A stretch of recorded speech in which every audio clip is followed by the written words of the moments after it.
બીલીમોરા નગરપાલિકા અને વિવિધ સેવાકીય સંસ્થાઓના સહકારથી પ્રજાસત્તાક દિન નિમિત્તે રાખેલા પ્રોગ્રામમાં સૌને હાજર રહેવા અમે આમંત્રણ આપીએ છીએ. તારીખ 26/26 સાંજે 7 કલાકે સોમનાથ તળાવ ઉપર અને પ્રજાસત્તાક દિનની ભવ્ય ઉજવણી માટે આપના સહકારની જરૂર હોય. આપ જરૂરથી પધારજો અને બીલીમોરા શહેરનું ગૌરવ વધારો. બોલો, બહુ એક્સાઇટેડ. શું નામ છે આપનું? અનુષ્કા ઉભરાની. અમે આટલા દિવસ બહુ સારી પ્રિપરેશન કરેલી છે, તો અમારો આઈ વિશ બધાનું સારું પરફોર્મ થાય ને અમે બહુ એક્સાઇટેડ. કેટલા દિવસથી તમે ટ્રેનિંગ કરો છો? ઓલમોસ્ટ વીક ઉપર તો થઈ જ ગયો. અચ્છા. આ ડાન્સની અંદર તમને સૌથી વધારે ટ્રેન કરવાવાળા વ્યક્તિ અને સૌથી મોટો શ્રેય કોને તમે આપો છો? અમારા સરને જ ઓબ્વિયસલી. એમને કોરિયોગ્રાફી કરી, એમને અમને સિલેક્ટ કર્યું.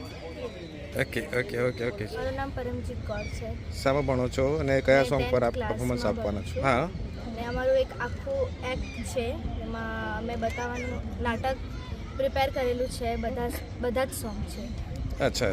શું કેવું લાગે છે તમારે? કેવી એક્સાઇટમેન્ટ છે? કેવી તૈયારી છે?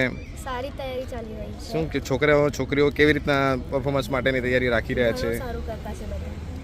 ઓકે. ચાલો આપણે મળ્યા છીએ હવે ઇન્સ્ટ્રક્ટર શ્રીને. એમનું શું કહેવું છે છોકરાઓની પ્રોગ્રામ છે તેના માટે આપણે 26મી જાન્યુઆરીને તે માટે ડાન્સ રેડી કર્યો છે. એ એક તમને કાલે 7 વાગ્યાનો સમય છે આપણો. તેમાં પહલગામ અટેક જે રીતે થયો છે તે રીતે આખું જે તમને 11 મિનિટમાં પૂરી સ્ટોરી તમને અંદર જોવા મળશે. હવે બીલીમોરા વાસીઓ તમે ટાઈમ કાઢીને જરાક આટલું તમે કરશો તો જરાક સારું રહેશે. ને આપણે કેવું છે, ડાન્સના થ્રુ તે આપણું કે પૂરું એક્ટ તમને બતાવવામાં આવશે. અને છોકરાઓ તો સમજો કે 2nd સ્ટાન્ડર્ડથી લઈને સમજો 10th 11th સુધીના છે. આમાં બધા જ છે, બધા સ્ટાન્ડર્ડ પરના છે. અને અમારા ડાન્સ માટે આઈ થિંક તમને કેવું છું, મહિનો આઈ થિંક થઈ ગયો છે. અને કોઈ આઈ થિંક 15 દિવસ છે. કોઈને થોડા એ રીતે એક્ટમાં થોડા એક્ટ બધાને અંદર એડ કરેલા છે, બધા કેરેક્ટર્સ બધા આપેલા છે. એ રીતે કઈ સ્કૂલના છોકરાઓ આવ્યા છે? બધા અલગ સ્કૂલમાં છે. કોઈ BIS છે, કોઈ BS પટેલ છે, કોઈ KB પટેલ છે, સમજો સ્વામિનારાયણ છે. અલગ સ્કૂલના છે. પણ મારી બીલીમોરા ડાન્સ એકેડમી ચાલે છે, પોતાની ડાન્સનો સ્ટુડિયો છે અમારો. હવે કેવું છે, કોમ્પિટિશનમાંથી માંડીને બધું જ આ રીતે પ્રિપેર કરીને પછી અમુક સ્ટેજ પર જઈએ છીએ. છોકરાઓને ક્લિયર પેલું કરીએ થોડું. ઓકે.